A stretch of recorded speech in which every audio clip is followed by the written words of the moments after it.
Welcome everyone to Daf Yomi, 1 week at a time.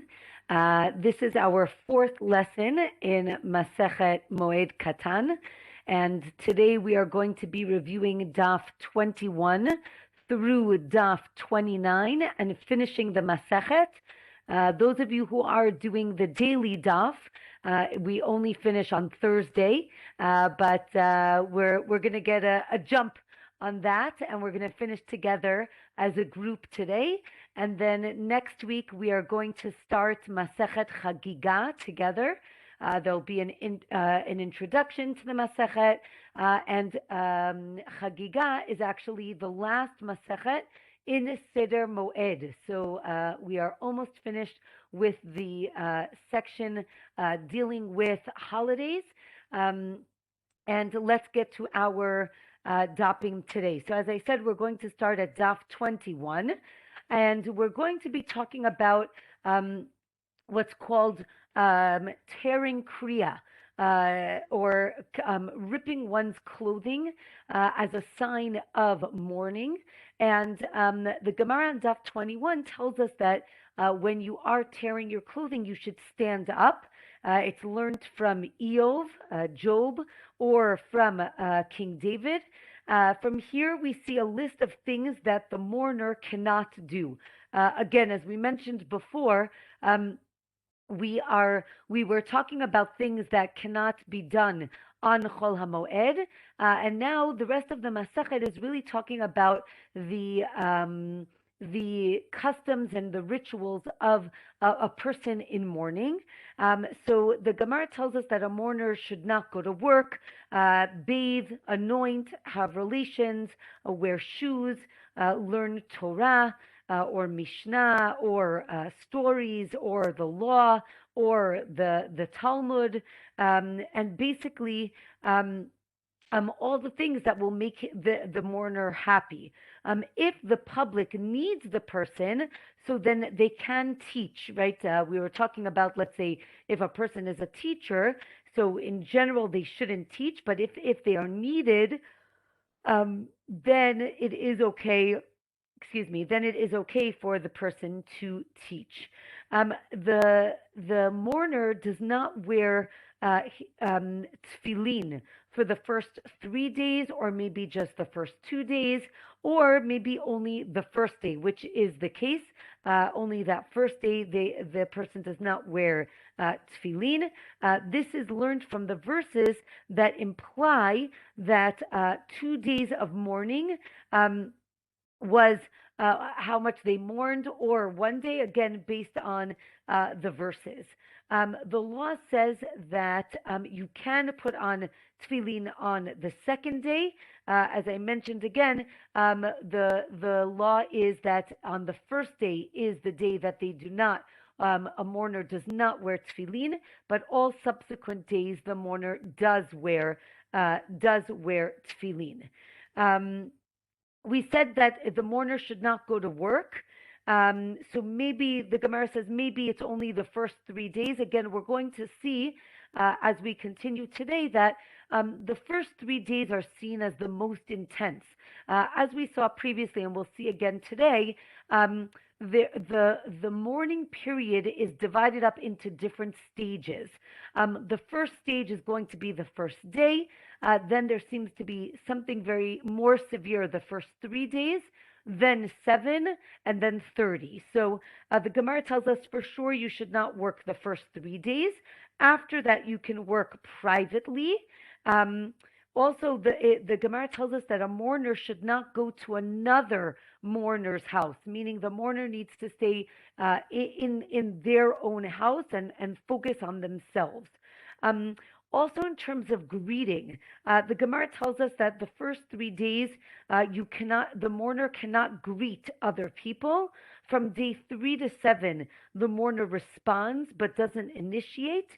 And after that, after day 7, after the Shiva period is finished, the mourner continues normally in terms of regular greeting. For respect of the public, they can initiate a greeting. Rabbi Akiva says this.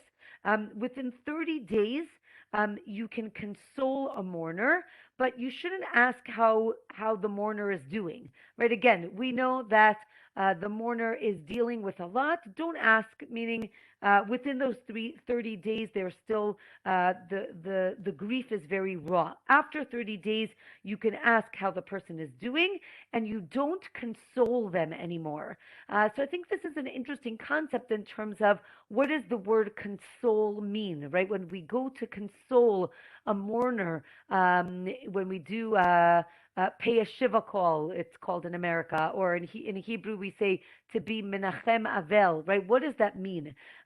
We try to give words of support, words of kindness. I think those you can always do, but it's interesting that the Gemara basically tells us after 30 days, you work on asking the person how they're doing, how they're working, functioning in society. It's a different conversation than it is within the first 30 days.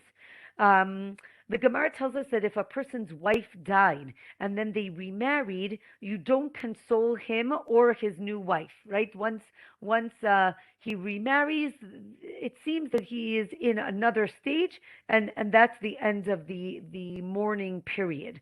Or maybe within 12 months you can console him. After 12 months, so then no. This goes back to when we were talking about, right, within 30 days, there's a certain stage. So here the Gemara says maybe it's actually after a year, right? Again, after 30, the next level is a year. That is the official mourning period. And maybe one can console a person for that first year, and afterwards it's about their function. Here, the Gemara is going to make another distinction, and that is between mourning for a parent as opposed to mourning for other immediate relatives. And we'll see throughout this shiur that mourning for a parent is more strict or severe in the sense that, again, here the Gemara tells us that you can console the person within 12 months. For everybody else, it's 30 days. And we see that in terms of the practices of mourning for a parent is 12 months, again, or 11, but the idea is a year, as opposed to for other immediate relatives, it is only 30 days. Okay, the Gemara now talks about one family member traveling to be with the other family members for Shiva. So the Gemara tells us that if a person travels to the other family to sit Shiva with them within the first 3 days, so then that person counts Shiva like everybody else. But if he gets there after the first 3 days, meaning he hasn't sat Shiva at all, so then he starts his own count. The top of Daf 22 tells us that what if you are burying the person in a different city, right, than where the mourners live, right? Especially if you think about when somebody they fly the body to Israel. When does the mourning period begin? So on Daf 22, the Gemara tells us that if they take the body out of town, let's say to be buried in Israel, so then you start counting from when the mourner, gets home. And the ones who accompany the body count from burial, right? So it seems that, let's say, if certain family members go to accompany the body and others do not, they will be sitting Shiva for different periods of time, because one will, the people staying will begin counting right away. The people who are going to Israel will begin counting from burial. The halacha is that if you arrive at the house of mourning, even on the last day, then you sit just for that last day, meaning the family members are going to count together and not separately. Okay, and again, as we mentioned before, when there is a difference of opinion, we are always going to be lenient when discussing the laws of mourning. The Gemara tells us that it's best to bury a person immediately, but if it's for parents, if waiting will bring more people to the funeral, then it's better to wait for the for more people. What if it's Erev Shabbat, right? What if it's on Friday? You should bury right away. Again, here in Israel, the burials are done quickly, right away, generally within the same day that the person has passed away. Um, the Gemara says that you have to lessen the amount of business that you are dealing with if you're mourning for your parents. Um, for other people, if you're mourning for other people, that's up to you how much you want to limit your business interactions. The Gemara describes a custom that we don't really have today, which is lowering clothing off of one shoulder. This is different than ripping the clothing, which we're going to talk about in a minute. But it seems that they would lower their clothing off of a shoulder for their parents. If you were very important, you didn't do this. It wasn't honor for you. Again, if you're mourning for parents, then you can get a haircut only when someone says you need to get a haircut. Otherwise, you should not get a haircut.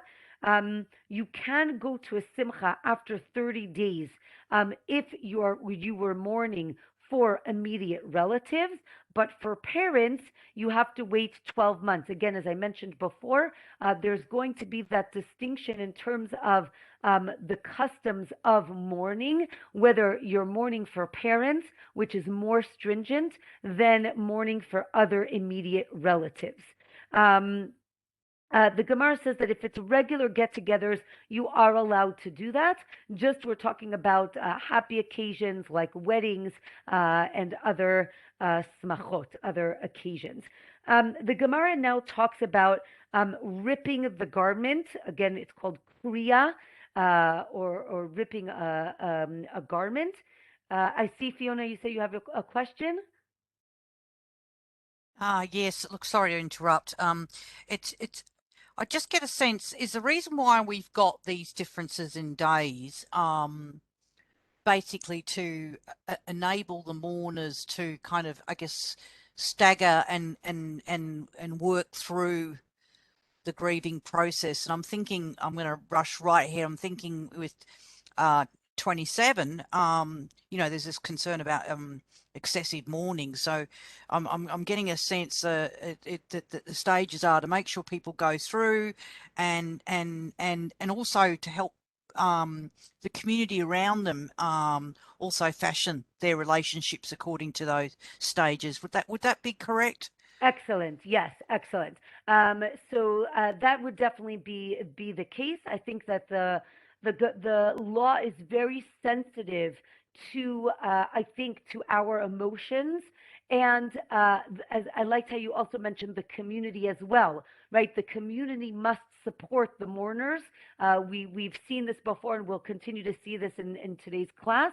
How the community must rally and support the person.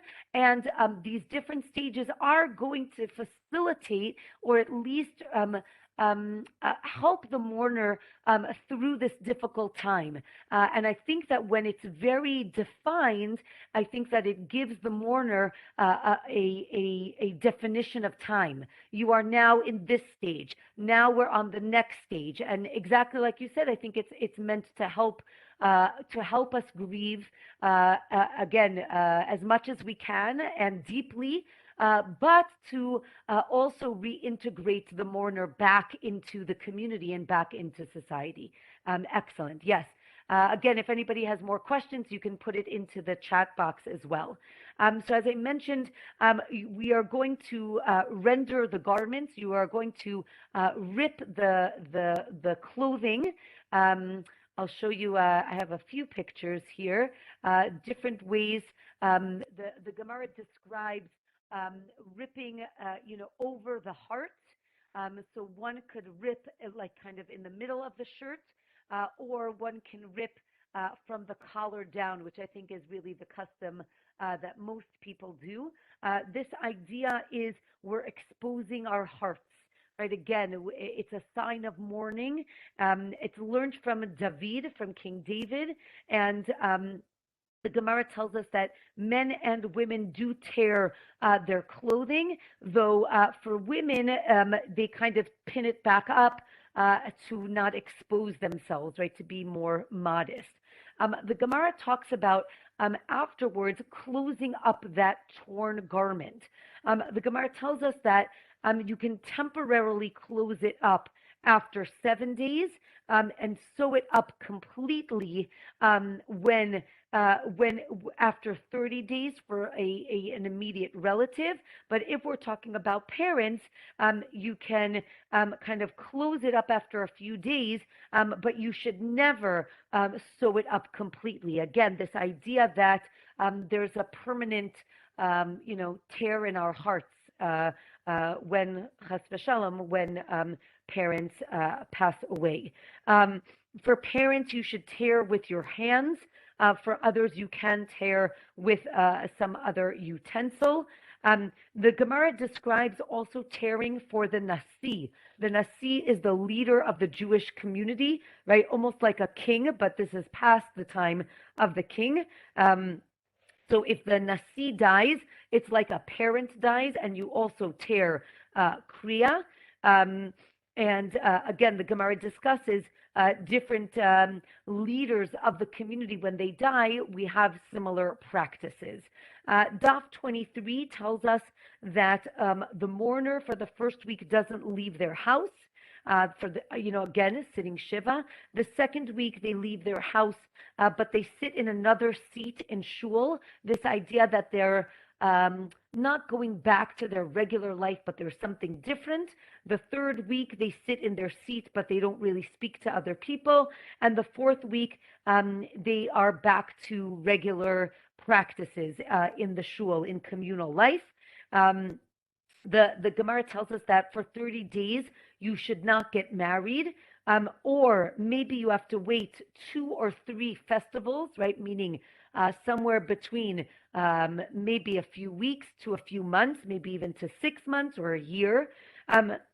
However, if the mourner does not have any children, then you can marry right away. Again, we know that there is a law to reproduce, to have children, and therefore, in order to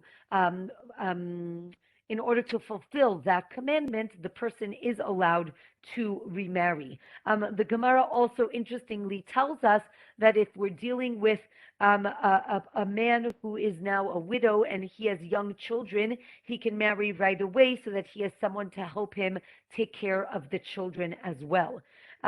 You should not be laundering your clothing the first 30 days. The Gemara tells us that Shabbat does count in the 7. There's a machloket, right, about what it looks like to mourn on Shabbat, right? There shouldn't be any public mourning on Shabbat, and the Gemara discusses what it looks like on Shabbat.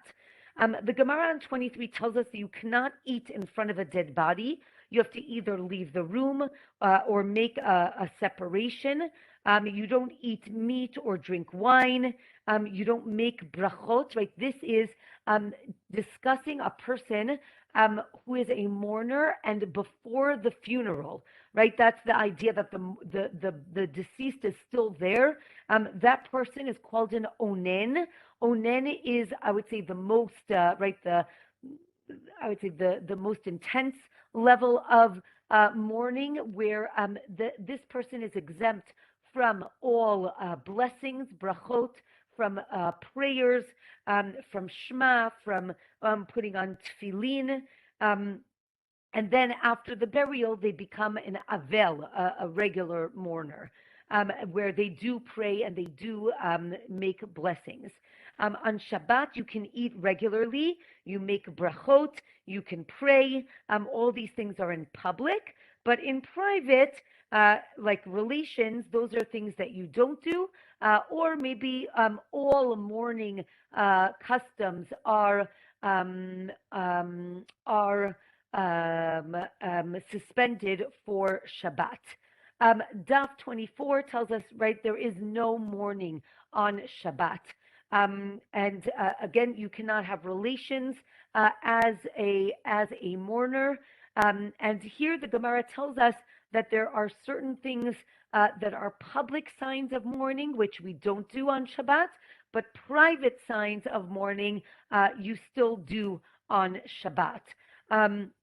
The Gemara talks about people tearing their garments not at the time that they heard about the death, but maybe even later on. And there's a difference of opinion if these tears can be mended or not. Shavuot and Rosh Hashanah and Yom Kippur are like the festival, and they stop Shiva and Shloshim.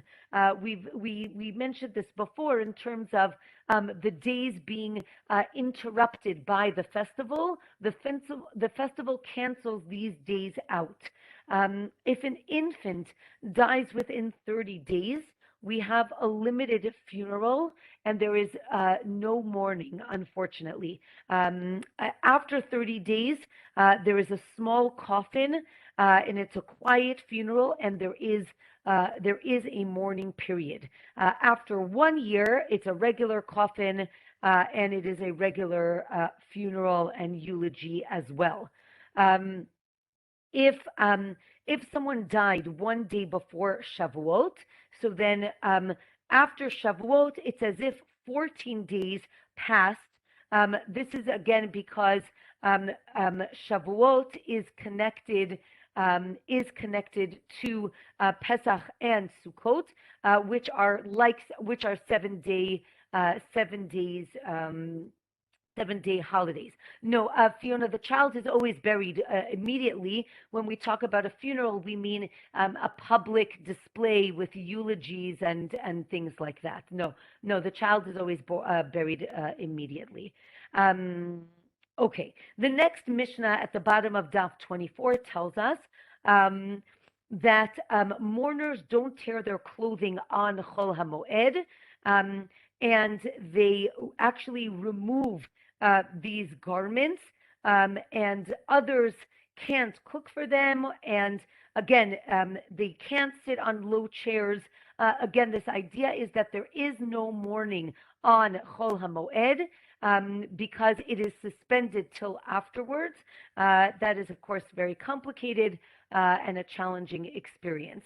Daf 25 tells us that when a sage dies, all of his students, right, everyone in the community are like his relatives, and they mourn for this sage.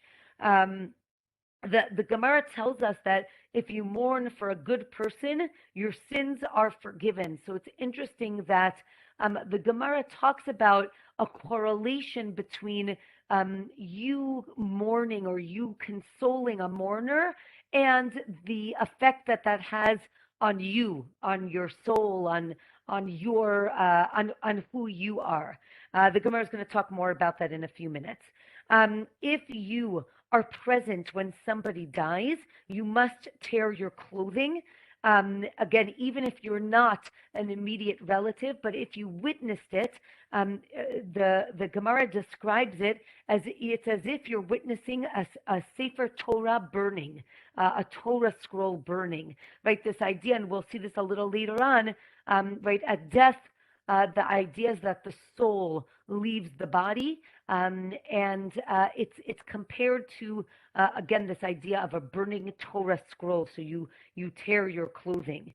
The Gemara talks about ripping your clothing when you hear about when you hear a eulogy of a sage.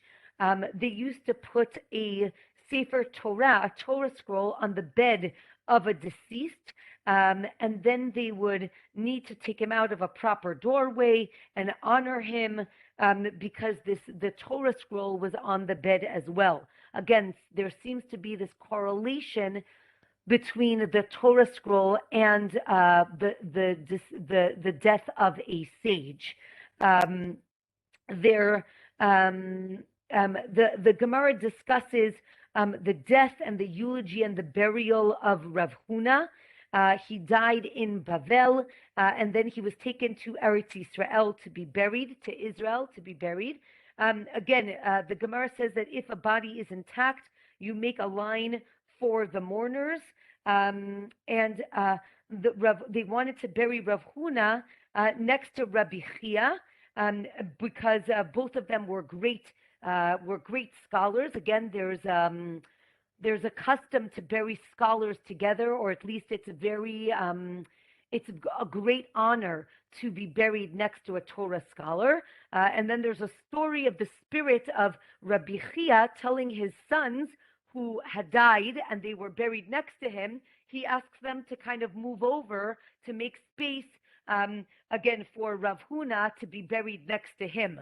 And they do, I guess, they make space, and a pillar of fire rises up and scares everyone, and it seems to be quite a dramatic burial.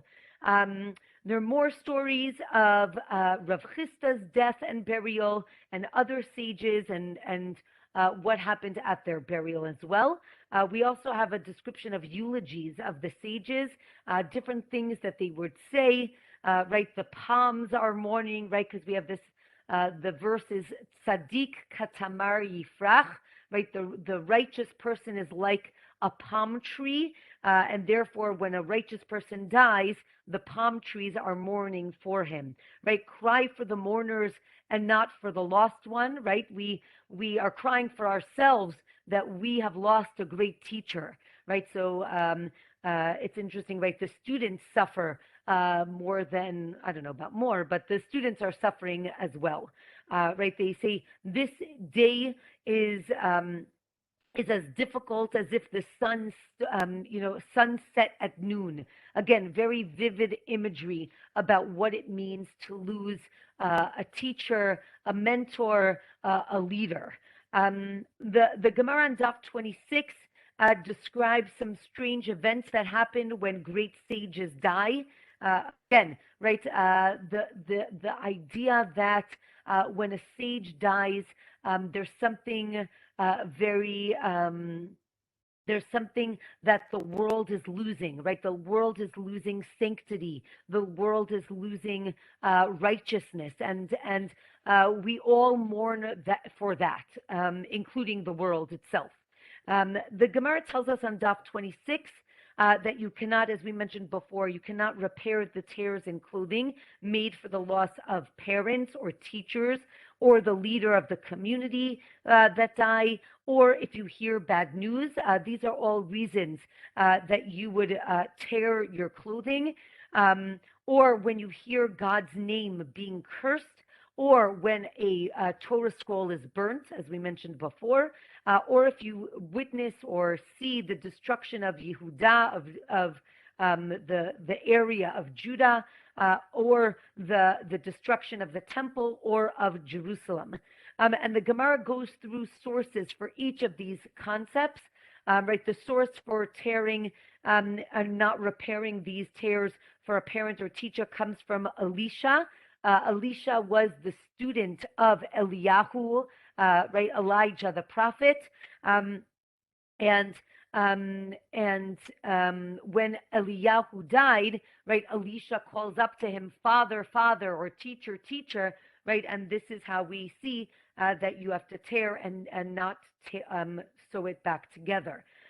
David, right, King David tears Kriya, he tears his clothing, and he fasts when he hears about the death of Shaul, right, King Saul, and of Yonatan, and when the Jewish people are defeated. So we see these are reasons that you would tear, right? So also, right, when bad things happen to the Jewish people, people tear Kriya.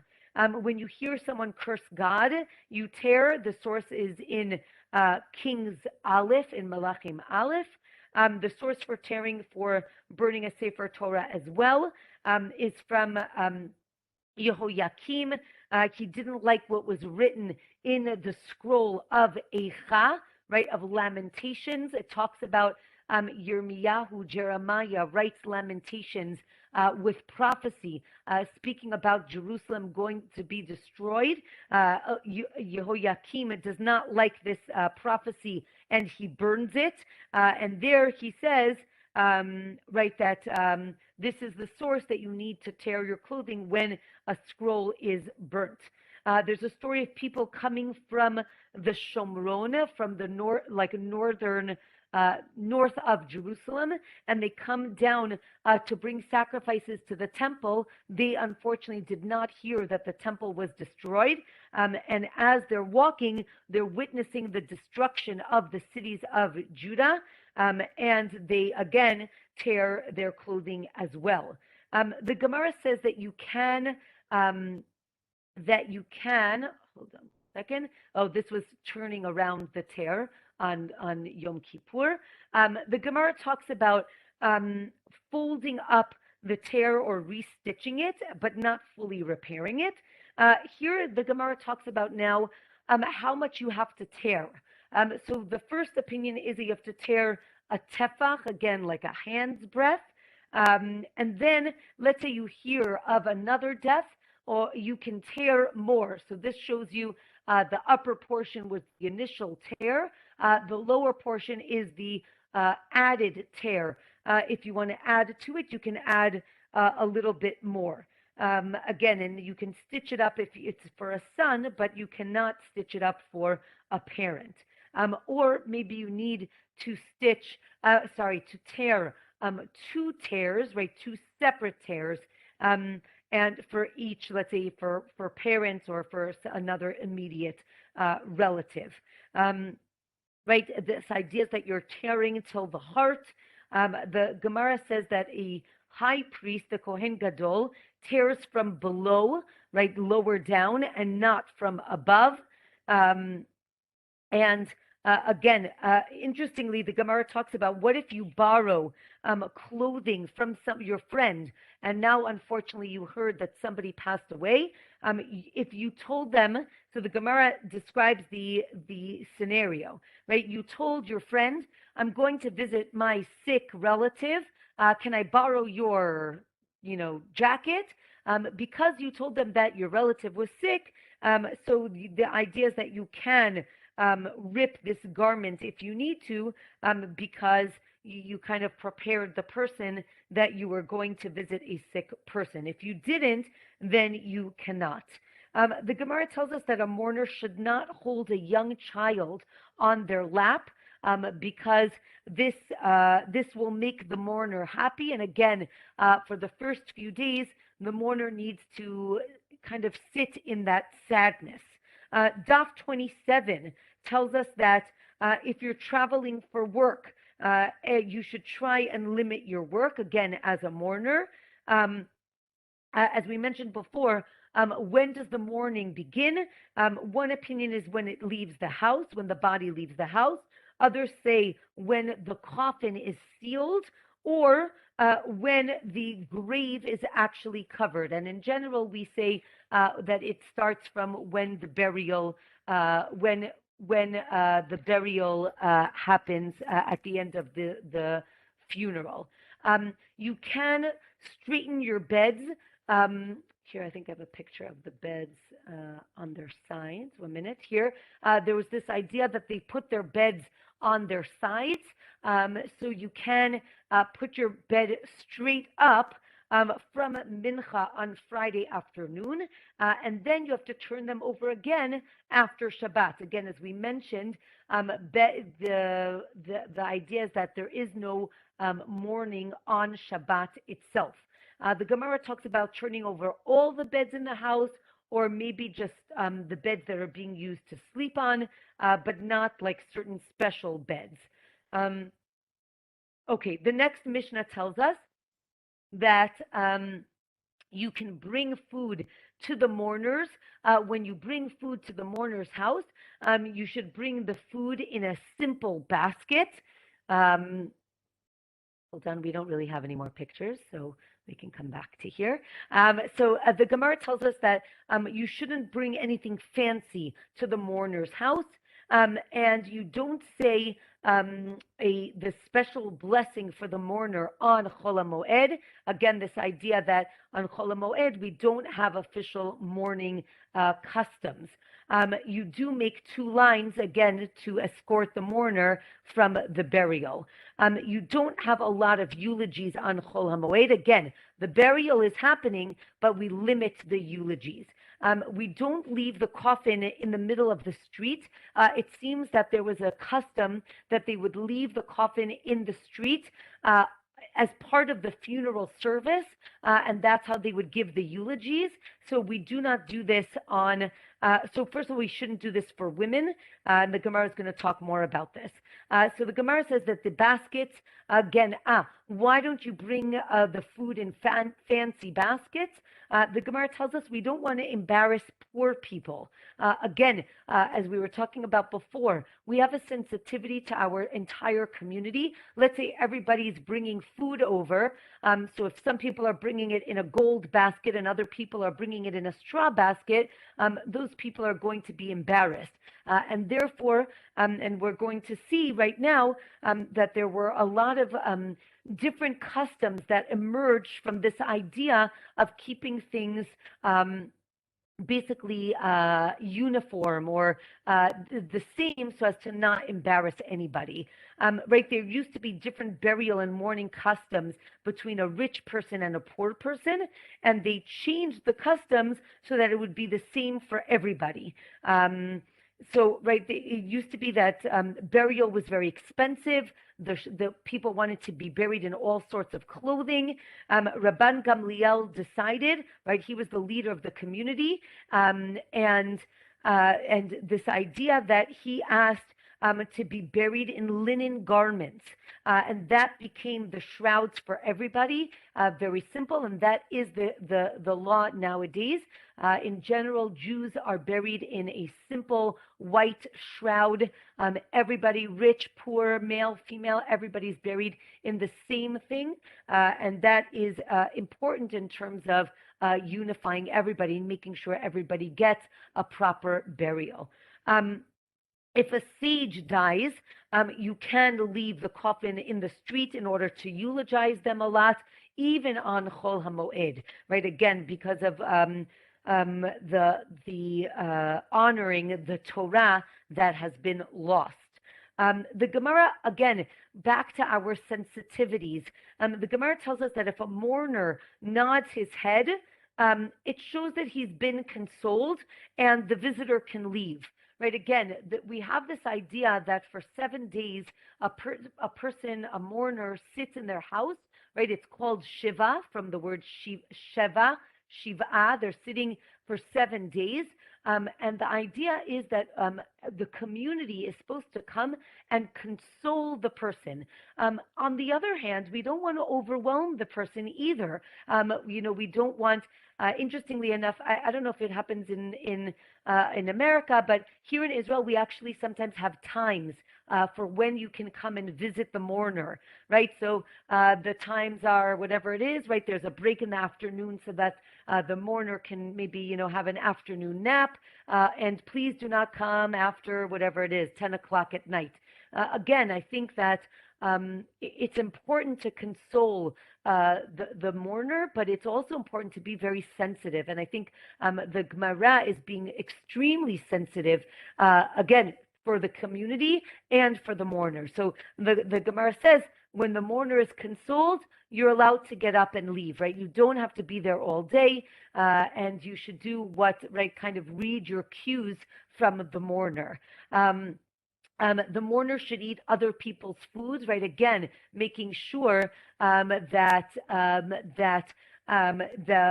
people are bringing food for the mourner.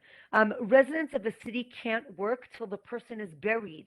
Again, this idea that we want to make sure that everybody gets a proper burial. So you don't go to work till you know that the person is being buried. As long as, again, we have this idea of a chevra kadisha, the people who are in charge of the burial of the person, as long as you know someone is taking care of the deceased, then you can go to work. And here, as Fiona had mentioned at the beginning, the Gemara tells us on 27 that you shouldn't cry or mourn too excessively. Again, it's interesting what that means. Again, I think that that's a very subjective thing. But I think the idea is that there's a time and place for everything. And unfortunately, the Gemara, or maybe fortunately, right? Maybe the Gemara is trying to teach us that things need to be, kind of limited in the sense of what is healthy grieving, right? A grief period. So the Gemara tells us that how does one mourn, right? So the Gemara talks about 3 days of bechi, right? There's 3 days of crying, 7 days of mourning, and then 30 days of shloshim. And after that, that's it. Meaning, again, in terms of other relatives, again, the Gemara says that you should cry strongly for someone who doesn't have any children. Again, everything is relative. The Gemara says that you need to again have sadness and humility. Daf 28 tells us that you can leave. 1 second. We said that you shouldn't leave the women out in the street in order to eulogize them. The Gemara says that you can. Again, you can leave them in the street to eulogize them, but it needs to be in a proper way. And unfortunately, if a woman died in childbirth, the Gemara describes that there might be a lot of bleeding. That would not be appropriate in terms of a public display, and then the coffin is not laid out in that way. From here, we're going to talk about different types of death. Again, not a very uplifting discussion, but I think really the Gemara is trying to teach us sensitivity to our community. So the Gemara talks about Miriam, who died with what's called Nishika, right? Nishika means a kiss, right? And this is I guess the highest form or the best form of death, where, right? I guess we use the word kiss of death, right? But here it's like, right? God kisses them, Moshe and Miriam, and they just pass away very easily. The Gemara says that just like the para aduma, the red heifer, brings atonement, so too the death of a righteous person brings atonement to the community. The Gemara describes a rushed death, right? Is someone who dies suddenly. If a person dies after 5 days, that's considered a normal death. Again, I think here we're discussing giving the family time to depart from the person who is sick, maybe giving them some time together. Maybe this idea that less than 5 days, the family feels, almost robbed of that experience or that opportunity. The Gemara talks about different ages of death.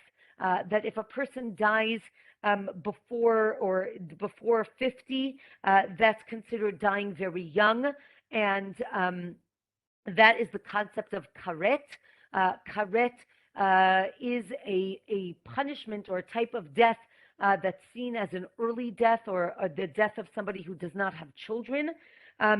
If someone dies at 70, it's seen as someone who has lived to an old age. If somebody dies after 80, it's called gvura, right? This is they've died in strength. After 80, if you die suddenly, it's seen as nishika. Actually, a few weeks ago, unfortunately, we lost the rabbi of our community, and he was over 80 and did die very suddenly. Rav Pearl from here, from Alon Shvut. It seems to be like this idea of nishika, just a sudden death. So may his neshama have an aliyah. Rava says that the length of the life or the number of children or your sustenance doesn't depend on your merit, so different than what we just said. Rather, it is up to fate or mazal. For those of you who remember, we learned about this concept of mazal in Masechet Shabbat. We actually said, Ein mazal Yisrael, right? We don't have, like that the constellations don't have any power over us. But here it seems, right, Rava basically says, look, you see he brings two great rabbis who were both equally great, and one suffered terribly in their life, and one had a beautiful life. So he says, we don't understand. Again, I think that this is an important concept, a difficult concept in Jewish philosophy, when we see, unfortunately, bad things happen to very good people. And I think here the Gemara is trying to tell us, don't start making calculations, right? We do not understand how the world works, and we just don't understand. The Gemara has numerous stories on Daf 28 about death, different stories about death. A rabbi, we have conversations with the angel of death, right? Somebody asking the angel of death not to take the other person in a painful way, and he comes back and he says, that worked, right? I didn't feel a thing when I died, and the death was not painful.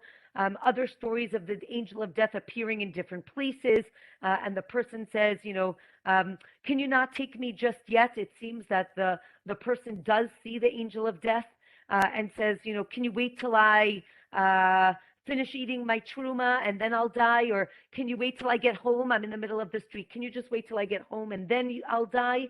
And it seems that the angel does listen to these people.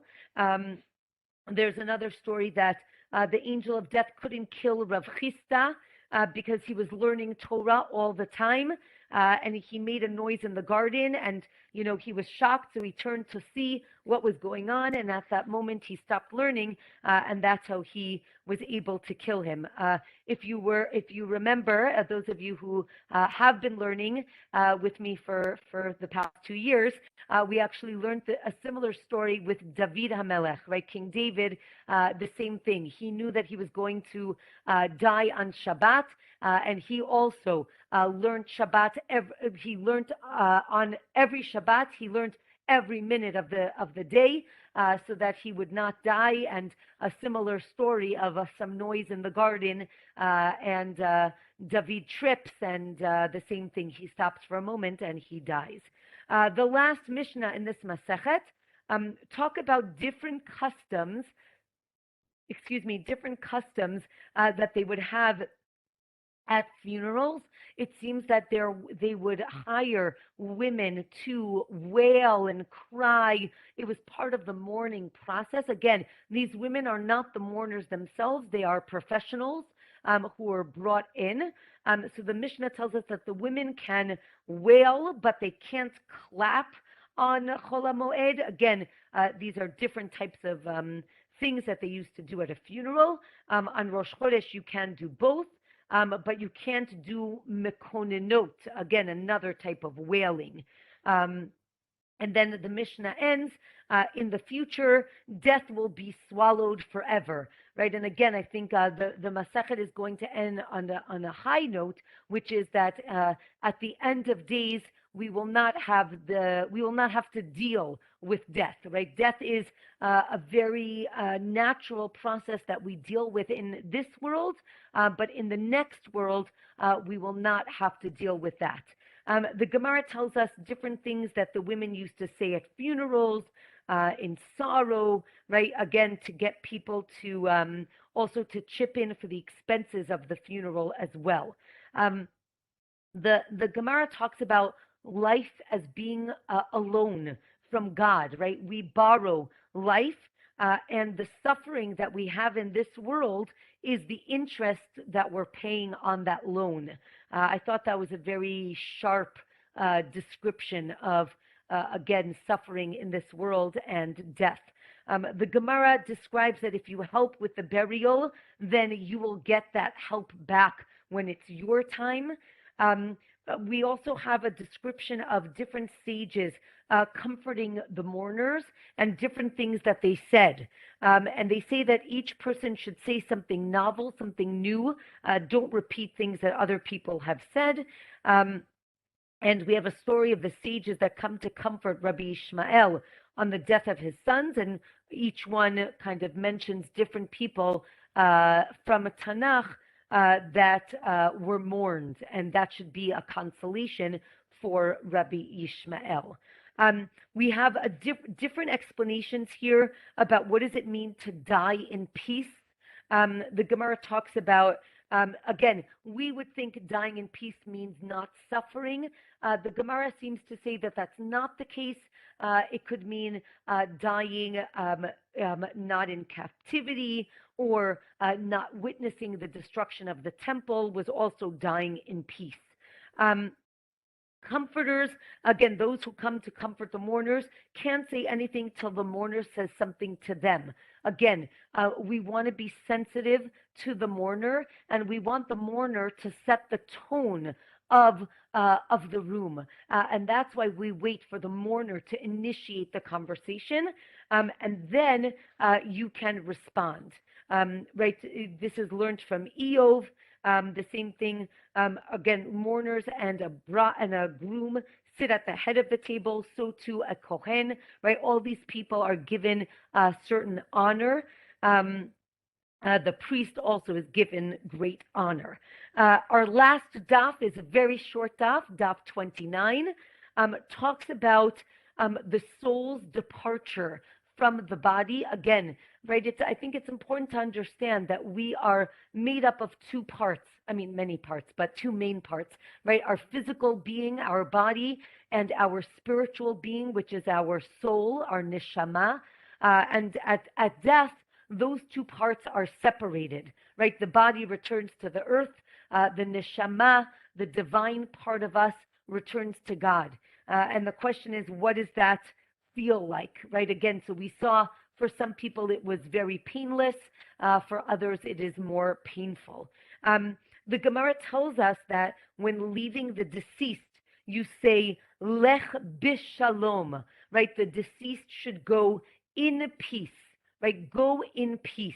When you leave a living person, you say, Lech lishalom, right? Go to peace.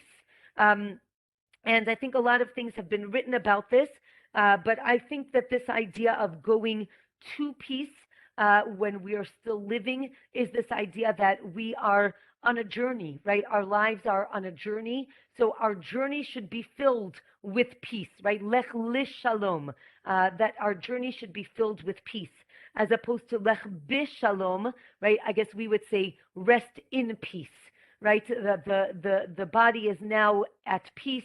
And the body is resting in peace as well. The Gemara talks about accepting the divine presence, the Shekhinah, when we go from a shul, right, a place of prayer, to the Beit Midrash, a place of learning, and vice versa.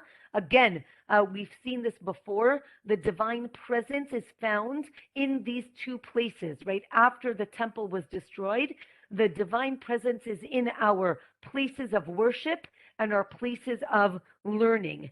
And a sage, interesting, the Gemara ends, this Masechet ends by saying that a sage doesn't rest in the next world. What does that mean? That sounds very scary. But it really means that just like a wise person, a sage, learns every day in this world, they continue the learning in the next world. And with that, we finish Masechet Moed Katan, right? Hadran alach Masechet Moed. I think that this Masechet, I think, had some highs and some lows in terms of just emotions. We started talking about the Moed, right? Chol HaMoed, in terms of preserving the feeling of the festival, even in the intermediate days. So we were talking about the joy of the festival. From there, we went to the lower times in our lives, which is mourning. And again, I think the beauty of Jewish law is that we have laws in order to preserve happiness and to accept grief and mourning, right? And there are laws that follow us throughout the cycle in our lives. And as we mentioned before, these laws are there not to, not to be nitpicky and not to drive us crazy, but really to inspire us, to help us heal, to help us mourn and to help us celebrate. So with that, I wish everyone a wonderful week, and really congratulations to all of you for finishing Masechet Moed Katan. I hope you are going to celebrate with your friends and your family, and looking forward to starting the next Masechet with you next week, Masechet Chagiga, at our regular time. So wishing everyone a wonderful week. Bye-bye, Rabbi. And thank you. But I want you to know I have, as of 2 days